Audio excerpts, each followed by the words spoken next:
ಅಕ್ಷಯ್ ಪಾಲ್ವೆ. ನಾನು ಸಾನ್ವಿ ಮೇಘರಾಜ್. ನಮ್ಮ ಕರ್ನಾಟಕವು ದೇಗುಲಗಳ ನಾಡು ಎಂದು ಪ್ರಸಿದ್ಧಿ ಆಗಿದೆ ಅಲ್ವಾ? ಹೌದು, ಆದರೆ ನಮ್ಮ ನವಶಕ್ತಿ ದೇವತೆ ಹುಲ್ಗೆಮ್ಮ ಪವಾಡ ಶಕ್ತಿಶಾಲಿಯಾಗಿದೆ. ಹೌದಾ? Parents, you have to go behind. You have to go behind, not here, right in front. ಹಾಗಾದರೆ ನಾವು ಎಲ್ಲರೂ Behind, behind. Please go to the makeup room from behind. ವಾಣನೆಯನ್ನು ನೃತ್ಯದ ಮೂಲಕ ನಿಮ್ಮ ಮುಂದೆ ತೋರಿಸುತ್ತೇವೆ. ಉದೋ ಉದೋ ಹುಲಿಗೆಮ್ಮ, ಉದೋ ಉದೋ ಹುಲಿಗೆಮ್ಮ. ಕರ್ನಾಟಕದ ಕೊಪ್ಪಳ ಜಿಲ್ಲೆಯ ಹುಲಿಗಿ ಕ್ಷೇತ್ರವೂ ಒಂದು. ಈ ಕ್ಷೇತ್ರದಲ್ಲಿ ಶ್ರೀ ರೇಣುಕಾದೇವಿ ಯಲ್ಲಮ್ಮನು ಹುಲಿಗೆಮ್ಮ ದೇವಿ ಅವತಾರದಲ್ಲಿ ನೆಲೆಸಿದ್ದಾಳೆ. ಈ ಕ್ಷೇತ್ರಕ್ಕೆ ಸುಮಾರು 800 ವರ್ಷಗಳ ಇತಿಹಾಸವಿದೆ. ಈ ಕ್ಷೇತ್ರಕ್ಕೆ ಮೊದಲು ವ್ಯಾಘ್ರಪುರಿ ಎಂಬ ಹೆಸರಿನಿಂದ ಕರೆಯಲಾಗುತ್ತಿತ್ತು. ತುಂಗಭದ್ರಾ ನದಿ ತಟದಲ್ಲಿರುವ ಈ ಕ್ಷೇತ್ರವು ಅಪಾರ ಭಕ್ತ ಸಮೂಹವನ್ನು ಹೊಂದಿದೆ. ಈ ಕ್ಷೇತ್ರಕ್ಕೆ ಹುಲಿಗೆಮ್ಮ ದೇವಿ ಬಂದು ನೆಲೆಸಲು ಒಂದು ಪೌರಾಣಿಕ ಹಿನ್ನೆಲೆಯೂ ಇದೆ. ಹಲವು ವರ್ಷಗಳ ಹಿಂದೆ ಸವದತ್ತಿ ಯಲ್ಲಮ್ಮ ದೇವಿಯ ಪರಮ ಭಕ್ತರಾದ ನಾಗಜೋಗಿ ಹಾಗೂ ಬಸವಜೋಗಿ ಎನ್ನುವ ಸಹೋದರರು ಪ್ರತಿ ಹುಣ್ಣಿಮೆಗೆ ಸವದತ್ತಿಗೆ ಹೋಗಿ ತಾಯಿ ಯಲ್ಲಮ್ಮನ ದರ್ಶನವನ್ನು ಪಡೆಯುತ್ತಿದ್ದರು. ಒಮ್ಮೆ ಸವದತ್ತಿಗೆ ಹೋಗುವ ದಾರಿ ಮಧ್ಯೆ ಜೋರಾಗಿ ಮಳೆ ಸುರಿಯುತ್ತಿತ್ತು. ಆ ಸಹೋದರರು ಎಷ್ಟೇ ಕಷ್ಟಪಟ್ಟರೂ ಸವದತ್ತಿಗೆ ಹೋಗಲು ಆಗಲಿಲ್ಲ.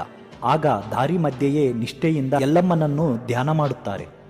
ಅವರ ಭಕ್ತಿಗೆ ಮೆಚ್ಚಿ ತಾಯಿ ಯಲ್ಲಮ್ಮನು ಪ್ರತ್ಯಕ್ಷಳಾಗಿ, ನೀವು ಇನ್ನು ಮುಂದೆ ಸವದತ್ತಿಗೆ ಬರುವುದು ಬೇಡ, ನಾನೇ ನಿಮ್ಮ ಊರಲ್ಲಿ ನೆಲೆಸುವೆ ಎಂದು ಅಭಯ ನೀಡುತ್ತಾಳೆ. ಹೀಗೆ ಹುಲಿಗಿ ಕ್ಷೇತ್ರದಲ್ಲಿ ಶ್ರೀ ರೇಣುಕಾದೇವಿ ಯಲ್ಲಮ್ಮನೇ ಹುಲಿಗೆಮ್ಮ ದೇವಿಯಾಗಿ ಹುಲಿಗಿಯಲ್ಲಿ ಬಂದು ನೆಲೆಸಿದಳು. ತಾಯೇ ತಾಯೇ ಕರುಣದಿ ಕಾಯೇ ತಾಯೇ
Dinna kuliya ba